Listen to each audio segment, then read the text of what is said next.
Hello out there. It's Crime and Wine. This is Pamela Fagan Hutchins without your normal musical intro today because I am not a technical genius, it turns out. Sometimes technology works and sometimes it doesn't. Today, I've got a great show for you. Before we start that show, I do want to shamelessly mention that I'm 2 weeks into a book release. I don't normally do this, but Her Silent Bones is the first book in the Detective Delaney Pace series, and I'm super excited about the reviews and about you guys reading it. So I wanted to give it a shout out before I give a shout out to my special guest today. My special guest is, like myself, a former attorney. She's the author of scads of wonderful books, women's fiction, suspenseful books, and very touching books, two of which have been made into film. With no further ado, please help me welcome Barbara Hinske. Hey, Pamela, thank you for having me on, and I cannot wait to. It's Her Silent Bones. Her Silent Bones. That's It's a a great title. Thank you. I did not come up with it. Oh gosh, my Boston Terrier is going to snore in the background. Everybody just I love pretend that pretend he's quiet. He comes in when I do a podcast. He knows I'm on it, and he positions himself at my feet. I cannot get him to leave. My husband has tried to pick him up and take him before, and he goes bananas. He's into this. So anyway, but my publisher came up with it. I pretty much just showed up and wrote the book, and they did the rest. It was beautiful. Perfect. But I am so excited to have you on the show. You and I have been friends now for a year, I guess, since we got connected with some book groups on Facebook. Yes, my book friends and some others, and it's just been lovely. Yeah, a fellow recovering lawyer. So, had you always wanted to be an attorney? I mean, a writer, and were stuck in the law, or did you love the law and it just so came to be that you could do both and then leave one for the other? You know, I don't know as I really thought I could write. I was always I've changed around a little. I started my professional life as an industrial engineer. Oh, wow. And then did engineering for 5 years, then went to law school after I divorced my first husband and looked at his lawyer, my lawyer, and the judge and thought, I could do this. It sounds kind of snotty, but and talked to my mother who had worked as a legal secretary for her working career. And she said, oh yeah, you could totally be a lawyer. So off to law school I go. And I worked primarily in corporate law for almost 40 years. Oh, wow. And enjoyed it. Loved my jobs. But in 2010, I broke my neck in a car accident and had double vision that plagued me for 12 years. But at any rate, I had upper body injuries. I'm in one of those horrid neck braces, and I couldn't watch TV or do computer or any of that stuff because I had double vision, but I could walk. So I would walk like 3 hours just around my little HOA complex. And I kept thinking, I really would like to write a book. My dad wrote whodunits when he retired, never tried to get them published, but they were kind of good. And I always thought maybe when I retire, I'll edit them and then we'll get them, self-publish them or something. And I remember one day distinctly hearing my dad's voice saying, Barb, write your own book, write your own story. So I came up with a story and that started it. I wrote Coming to Rosemont, the first one, and thought, I'll publish it, self-publish it, because I'm too old to try and get an agent. I'll never live long enough to do that. Which turns out not to be the case, but nonetheless, thank goodness. So I self-published it, thought I'd sell 35 books to families and friends, and that would be it. But you know what? It just took off. I love it. And so then I kept writing and doing this and really loved everything about it. And finally, right before the first Hallmark movie was filmed, like literally the day before we flew to be on set, I retired from the practice of law because I decided, okay, I can do this. I'm not going to be penniless and living in a van down by the river. So I did. You've done some courageous pivots in your life, woman. Well, I've done some pivots. Yeah, some have been forced on me, like breaking my neck. And well, that's true. That's not a good one. Yeah, that's not a good one. But sometimes we need that big push to go in a different direction. And I'm so glad I retired and did that because I really love the writing life, except when social media and technology are driving me mad. everything else is lovely. We were talking about that before we actually came on the air live with you guys, that it's like, on the one hand, it enables a lot of what we as authors do. And Yeah. on the other hand, it makes us nuts. Yeah. It's crazy making. That's for It sure. is, it's out of your control. And, all of us like to control things. Yes, we do. Yeah. Yeah. Yes, we do. Well, the series that I've read Guiding Emily, and I've read your Rosemont series, and so we're really here today. We kind of planned we would talk about your latest Rosemont book, When Dreams There Be, but we can really talk about anything that we want to. So just know that off the bat, that the sky is the limit, or the vista is wide open for our conversation. But tell, for those of the people that are joining in, like for instance, I see a couple of the commenters are people that may not know you, but I know me because they come to my show. So tell them a little bit about the series, if you could, for starters. Okay. I will. So my two main series, the Rosemont series, which is the first one, talks about a woman, 55-year-old woman, whose husband dies suddenly. That's bad. After he's dead, she finds out that he was embezzling from the college he was president of. That's worse. And then she finds out he had a separate family in Scottsdale, Arizona, which is really bad. That's really bad. But she finds out that he had inherited this stately manor home in the Midwest called Rosemont. Well, okay. So now that he's gone, she's got this mansion. Well, that isn't so bad.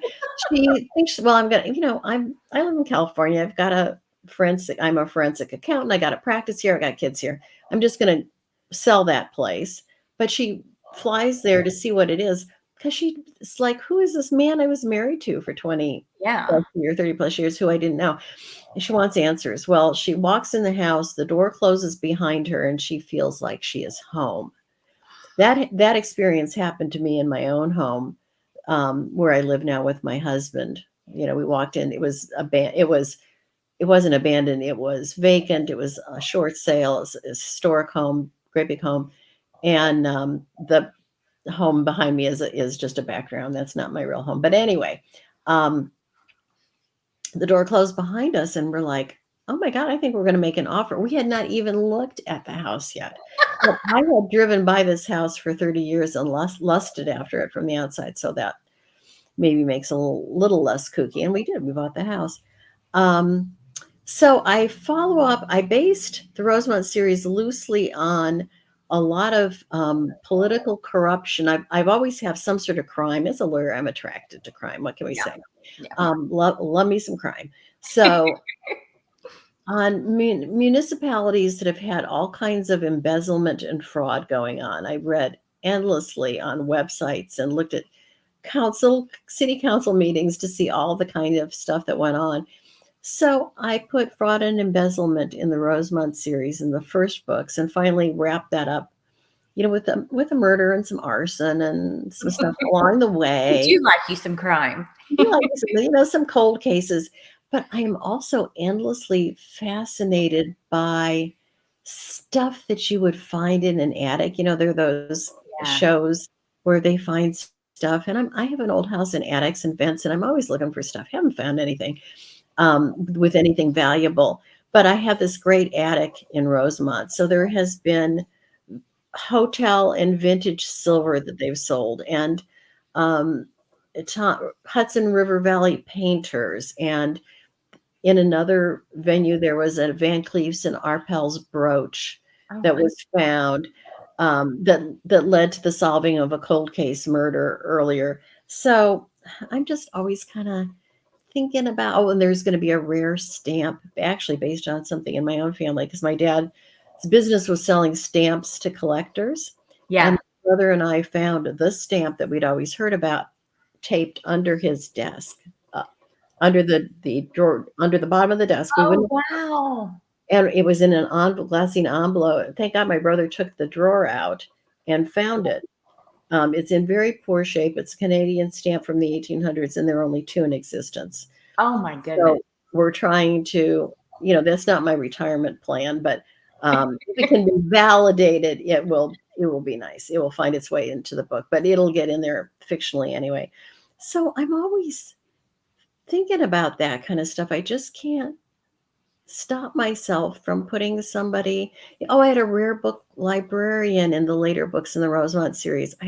Her cool Yeah. name, Sunday Sloan, my favorite character's name, Sunday Sloan, rare book librarian, smart and sexy and fun. And the prior librarian got murdered, and so she ends up in 2 books getting that solved.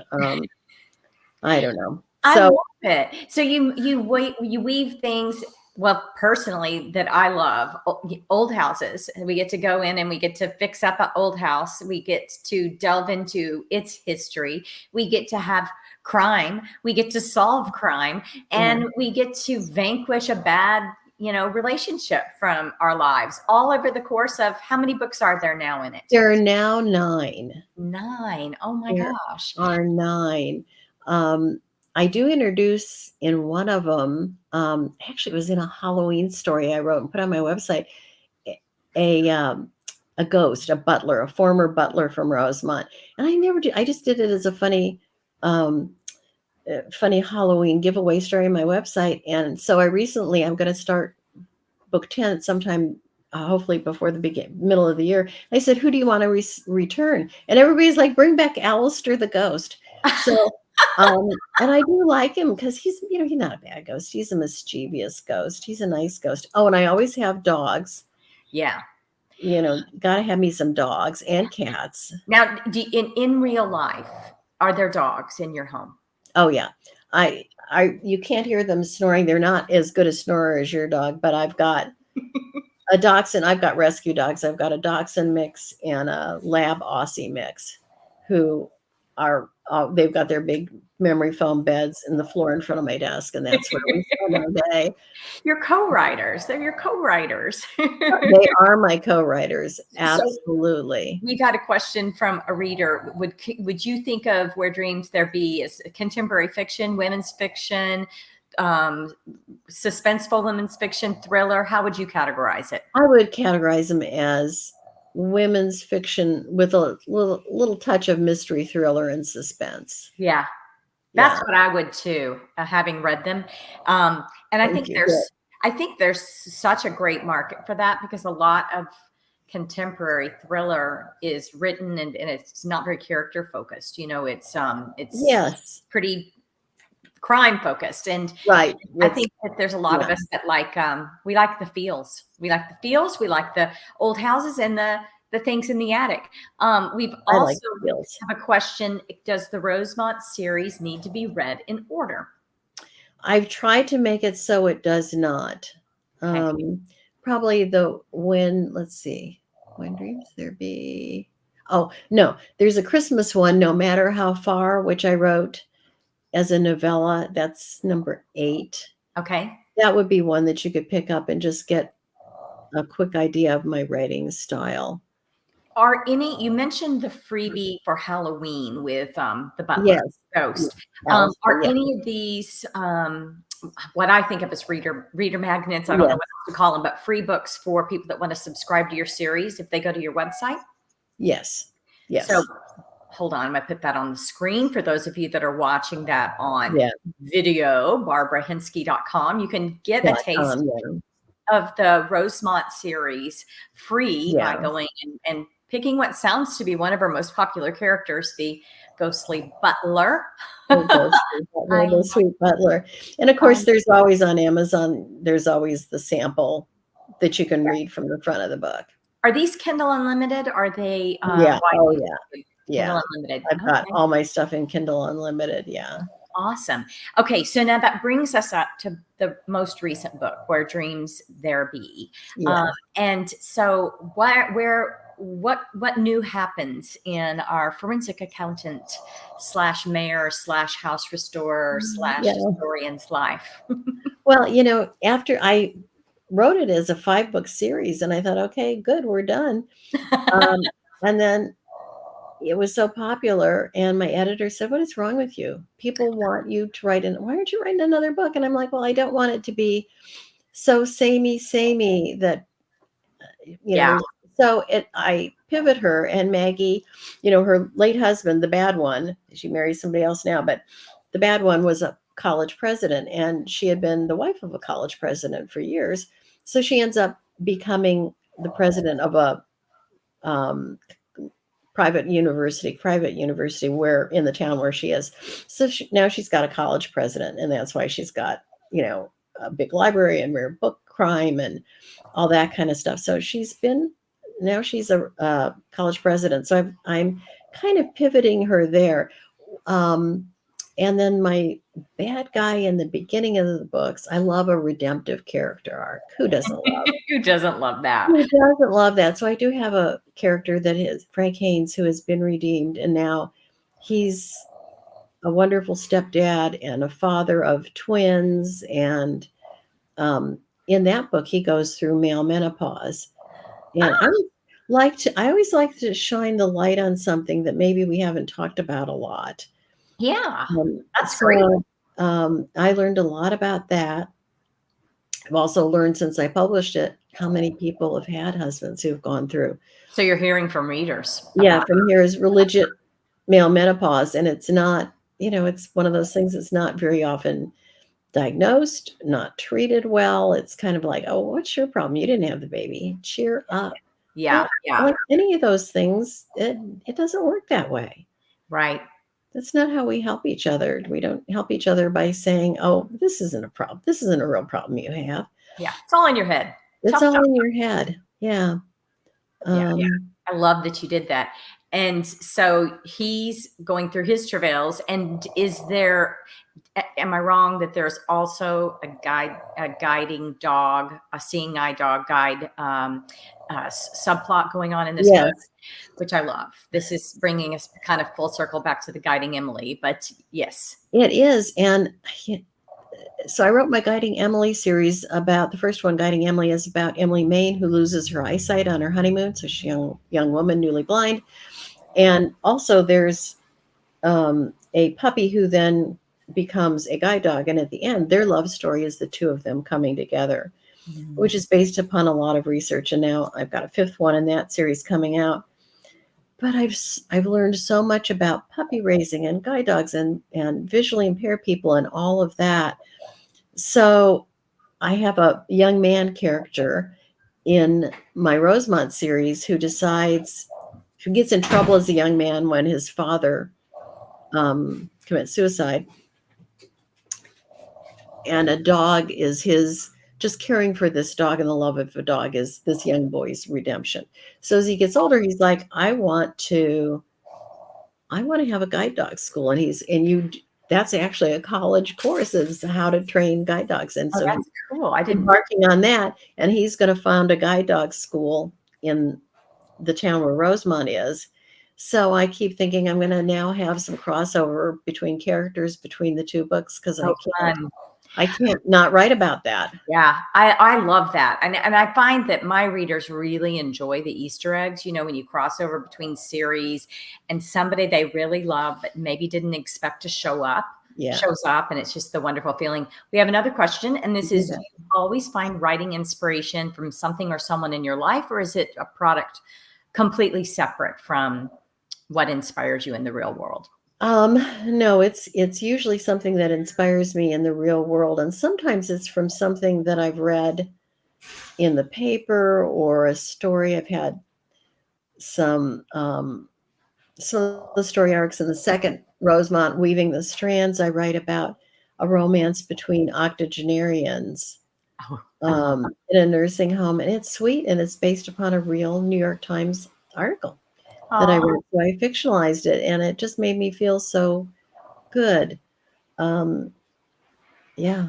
And I like to feel good. And here's someone saying that who just got through writing a series that's pretty dark. But I want to go on the record as saying that if you've read it, there's plenty of reasons to feel good in this series too. But I like to feel good, and I like reading things that make me feel good.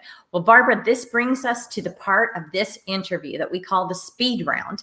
And yay! And we compare us as listeners, viewers, me, podcaster, over time, the answers that we get from people to some of the same questions. Not always the same questions, but some of the same. Are you ready?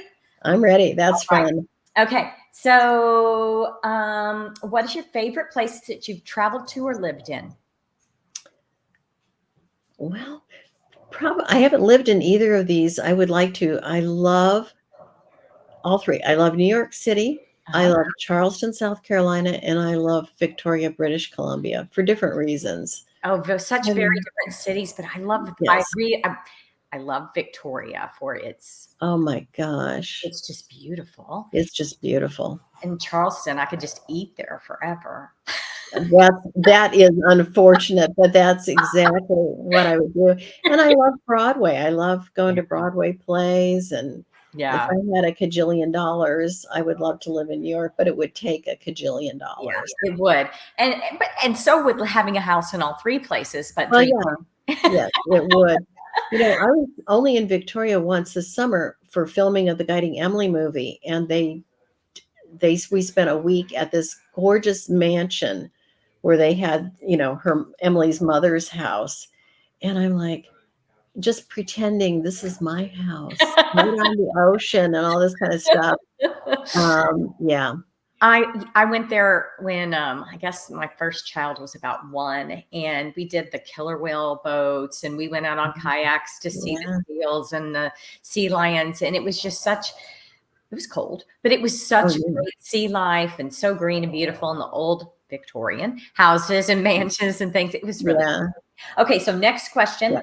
sushi or pizza? Oh, pizza. Pizza. Okay. Pizza for me. Then you Love then pizza. you can eat at my house. Plotter or pantser? Oh, I'm a plotter. I Yeah. thought you would be. Are Me too. you? I am Yeah. until I can't take it anymore, and then I just go off in a direction that I regret and have to go back to my outline and do it again. Yes. So Been there, done that. Yeah. never goes well. Yeah. And are you? Do you have a particular writing outfit? What are you wearing when you write your best? When I write my best, I would be in sweats in the winter or, comfy, or joggers, a Mhm. t-shirt. If I'm putting on the dog, I'll put on a necklace, but I'm not a fancy kind of gal. I've got on my Taylor Swift bookcase sweatshirt I today. love that. It's her albums as books, since Oh, they all that's tell stories. There you really go. cool. So now it's happy hour. What are you ordering at happy hour, or what is Maggie ordering at happy hour? You can pick either one of you and order a drink for you. Oh, what is Maggie ordering? She might be ordering a little glass of white wine. I was thinking. Yeah, probably a little glass of white wine. I would honestly, I don't drink. I don't like the taste of alcohol. I never have.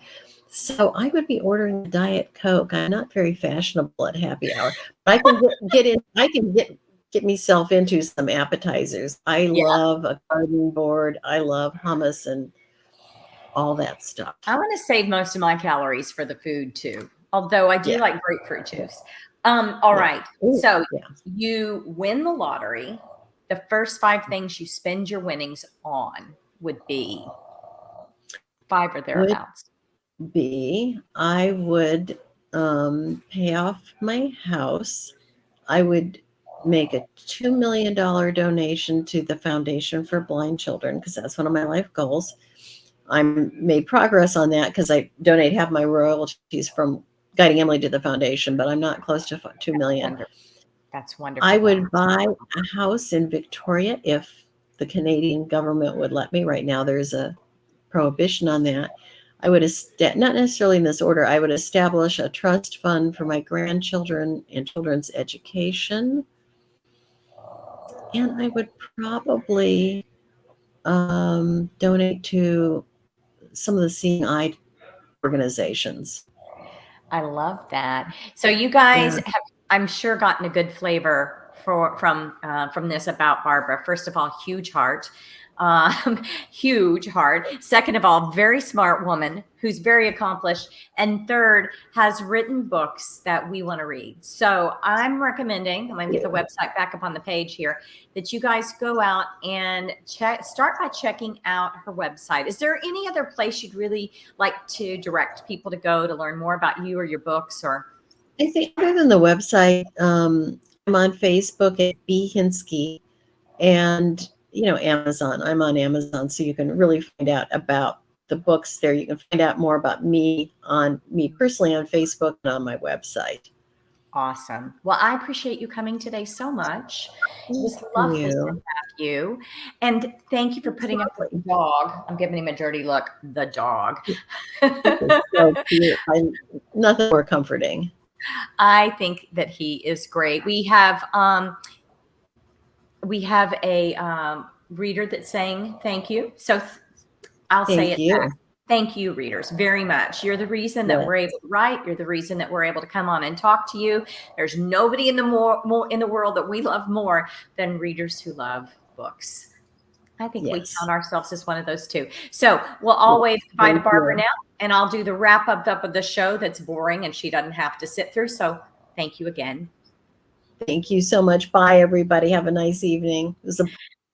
Oops, I hit that too soon. Literally, she was still talking. That's how good I am at this today, you guys. I actually really bad at this today. So the things that I have to do at the end of the show: Crime and Wine is copyrighted by Authors on the Air Global Radio Network, a digital media corporation with over 4 million viewers and listeners in 153 plus countries. You can find my books in ebook, paperback, hardcover, large print, and audiobooks. Ask your library or bookstore to order them if you want to go that route, or you can find them anywhere online. And you can watch past shows. You can see my upcoming show schedule and prep by reading the books that those authors are coming to talk about by going to my website, PamelaFaganHutchins.com. That is all I have for you guys today. I really appreciate you being here with me, especially as I was technically uncoordinated by you guys. Go read a good book.